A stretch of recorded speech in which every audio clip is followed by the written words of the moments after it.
জাতীয় সংসদের শপথ আমরা গ্রহণ করেছি। গণভোটের যে জুলাইয়ের যে গণভোট নেওয়া হয়েছিল সেটাও আমরা শপথ গ্রহণ করেছি।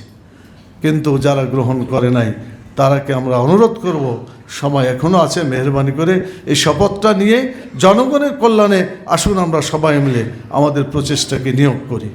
আমরা যদি জনগণের অধিকার প্রতিষ্ঠা করতে চাই তাহলে অতীত ইতিহাস যা আমাদের শিক্ষা দেয় সঠিকভাবে এই শিক্ষা আমাদের মাঝে আনতে হবে। দরকার হলে ইতিহাস পরিবর্তন করতে হবে। ভুল ইতিহাস দিয়ে জাতিকে বিভ্রান্ত করা যাবে না। এতদিন বিভ্রান্ত করা হয়েছে। সামনে যে ইতিহাস রচিত হবে সঠিক ইতিহাস, সত্য ইতিহাসকে লিখে রাখতে হবে। অন্য কোনো যেগুলা মানুষ স্বার্থের অনুযায়ী লিখেছে এগুলাকে বাতিল করতে হবে। নিঃস্বার্থ জনকল্যাণমূলক ইতিহাস আমাদেরকে রচনা করতে হবে। সংগ্রামী ভাইয়েরা, আমি কথা শেষ করতে চাই, আজান হয়ে গেছে।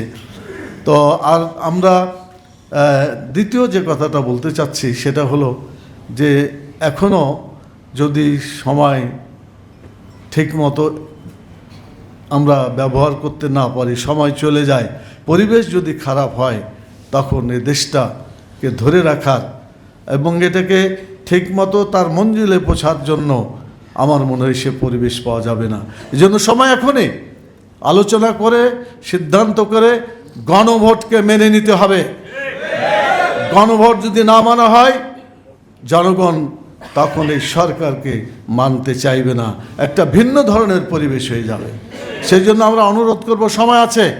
সেদিনই নির্বাচন কমিশন শুধু শপথ পড়িয়েছে, এটা যথেষ্ট নয়।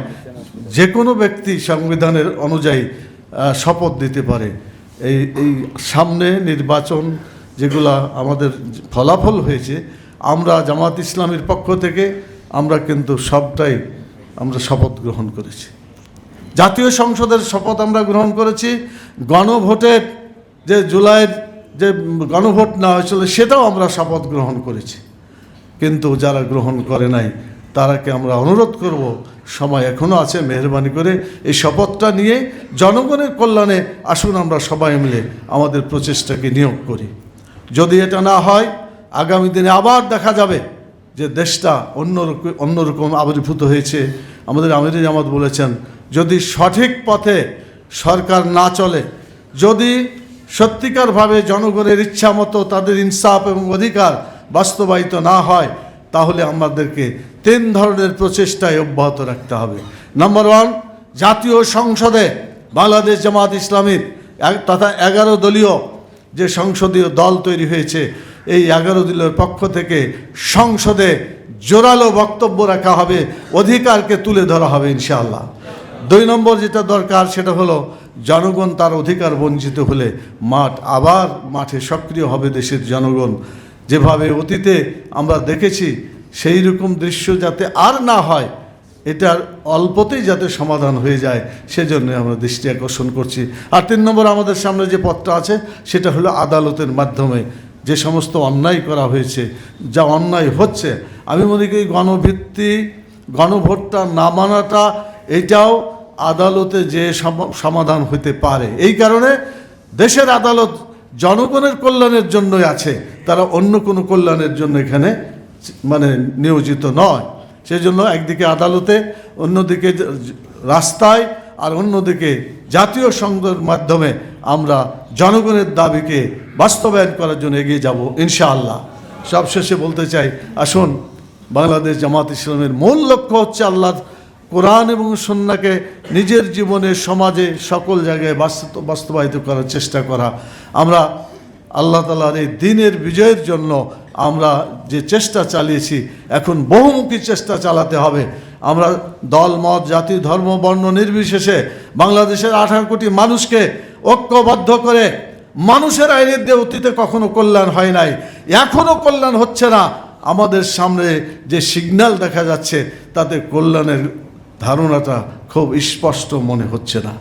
যদি হয় আলহামদুলিল্লাহ, আর যদি না হয় তাহলে আমাদেরকে রাসূল সাল্লাল্লাহু আলাইহি ওয়াসাল্লাম যেভাবে তিনি দ্বীনকে বিজয়ী করেছিলেন, ব্যক্তিগত পর্যায়ে দাওয়াত দিয়েছিলেন, সাংগঠনিক পর্যায়ে এটাকে প্রশিক্ষণ দিয়ে সাহাবাদের তৈরি করেছিলেন, আর জিহাদের মাধ্যমে আল্লাহর দিনকে বিজয়ী করেছিলেন।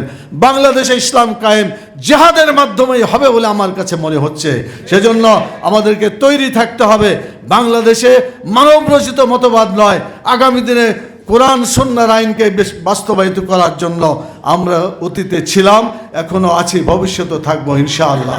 আমি আশা করি আপনাদের মধ্যে সেই সাহসিকতা, সেই ঈমান, সেই ধৈর্য এবং সেই মানসিকতা অতীতের মতোই আছে এবং আগামীতে আরও মজবুত হবে ইনশাআল্লাহ। আপনাদেরকে সেই দৃষ্টি আকর্ষণ করে এবং বাংলাদেশে আল্লাহ তাআলা যেন দয়া করে রমজান মাসের এই পবিত্র রহমত দিয়ে, যেখানে আল্লাহ তাআলা রহমতের বাড়িধারা সবসময় নাজিল করছেন, আমরা দোয়া করি আমরা যেন কঠিন পথে যেতে না হয়।